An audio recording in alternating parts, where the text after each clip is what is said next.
On this day, the 23rd of July, 1964, a massacre occurred claiming the lives of more than 500 people, including women and children, in eastern Ethiopia.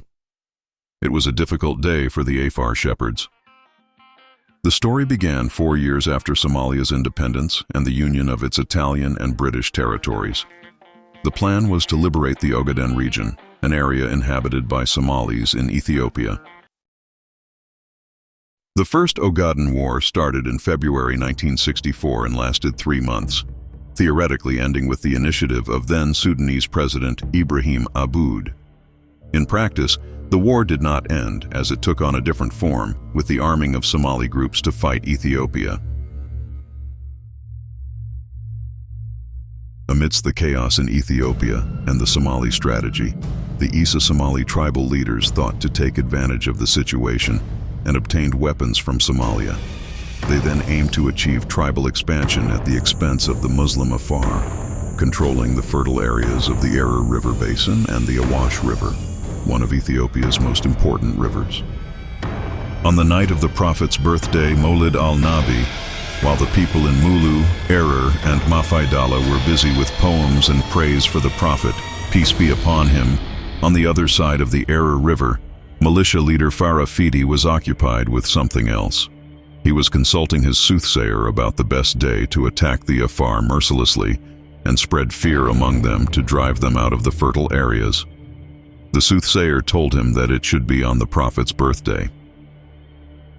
At 4 in the morning before the dawn prayer on the Prophet's birthday, Maulid al-Nabi, which coincided with Friday according to oral testimonies, the militias attacked dozens of Afar villages. Before dawn broke, the catastrophe had befallen everyone. Hundreds of people, including women and infants, did not wake up from their sleep after a night that began with joy at the Prophet's birth and ended with a massacre led by a Muslim leader against peaceful Muslims in their villages. According to the survivors, the number of victims was 509. Aingki bombi. Yeah. Up ke bahan itu. Itu tak gawabian tadi. Gawabian itu kan semai. So ko be wajir so ko be kala. Gitu. Hiro Hamad was a young man at the time.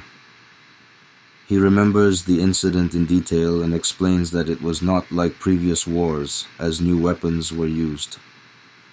Hiro was shot in the thigh and suffered burns from an explosion that shattered the lower part of his jaw.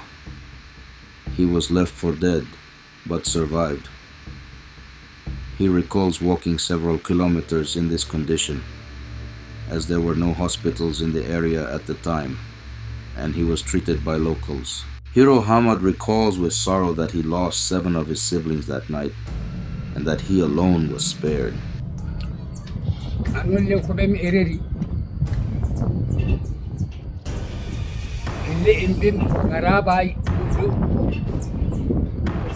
Ali Helib and Taklo Ibrahim were among those who miraculously survived the massacre.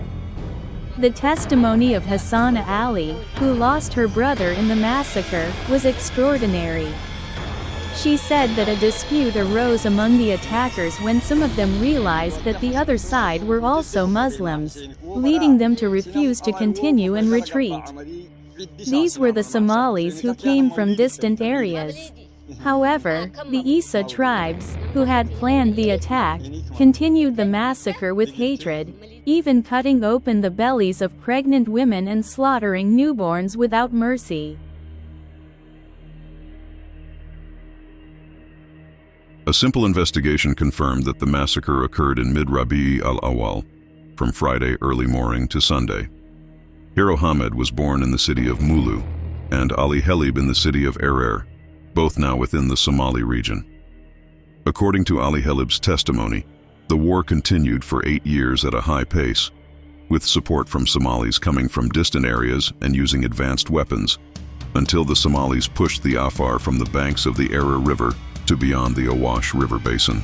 This large displacement has resulted in tens of Afar tribes living as refugees for 60 years since that humanitarian catastrophe.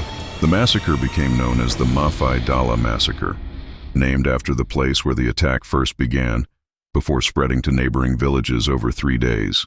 The massacre was not documented by newspapers at the time, but research was conducted on it later. In the next clip, during a live phone call on a YouTube channel called City Media TV, a caller stated that the campaign's leader, Farah Fidi, was his uncle and confirmed that he consulted a soothsayer and led the campaign on the Prophet's birthday. His testimony matched those of most survivors and contemporaries of the massacre.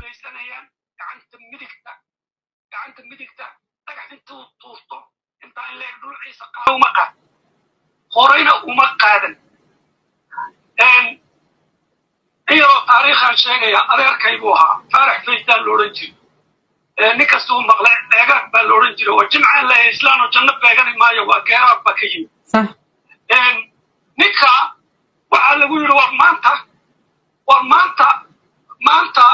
waxa jira Allahumma salli ala dadkan ku duuleen waa muslim waa jimci waa mawlid nabi qolkaan laga celiyay qolkaan laga celiyay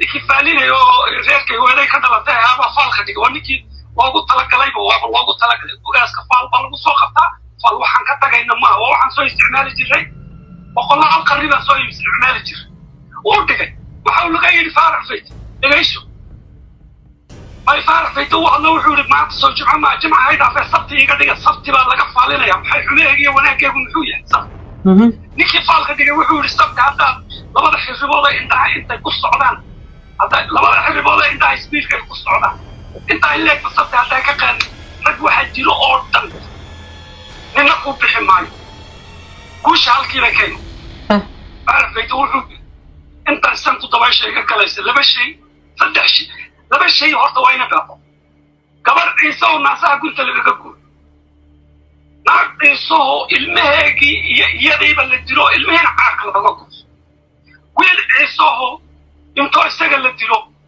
kaliyaha beerka wadnaha intoo laga saaraa fardaha la siin jiro intaaba ilaahay baabata ilaahay calaabka hay geeyo calaabta ilaahay baa